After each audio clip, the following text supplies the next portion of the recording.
Les portes du centre de capture pour l'octroi de passeports biométriques désormais réouvertes dans le Congo central, 9 ans après sa fermeture le 5 décembre 2014. Cette décision du gouvernement national par le biais du ministère des Affaires étrangères fait suite aux difficultés que connaissent les Congolais dans la délivrance d'un passeport dans la capitale congolaise, mais également et surtout pour le désengorgement de ce service de capture du ministère national des Affaires étrangères. Au cours de la cérémonie de réouverture de ce centre qui a eu lieu à Matadi ce vendredi 24 mars, siège des institutions en présence du gouverneur du Congo central, Dr Guy Bandou, député et membre du gouvernement provincial, ainsi que la délégation du ministère de tutelle, conduite par son secrétaire général, le chef de l'exécutif provincial, Dr Guy Bandou, a salué ces décisions qui rentrent dans la matérialisation de la vision du chef de l'État, Félix Tshisekedi, et appelle les Congolais en général, ceux du Congo central en particulier, de s'octroyer un passeport dans un délai record. Nous sommes définitivement engagés dans la voie de pouvoir reconstruire la province. Et cette reconstruction ne se fait pas en autarcie, ça ne se fait pas en vase clos.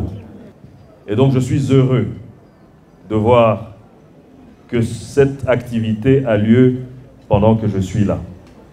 Je vais inviter donc tous les jeunes, tous ceux qui sont désireux de représenter valablement la province en dehors du pays, à montrer un engouement à venir procéder à la capture pour la délivrance d'un passeport.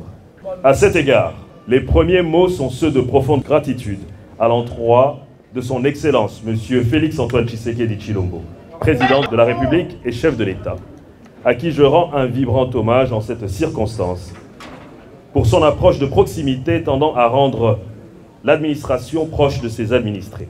Il est important de rappeler à la population, première bénéficiaire des outils de travail mis au service de la province, que ce patrimoine public mérite bien la protection de tous. J'en appelle alors les uns et les autres au sens de responsabilité.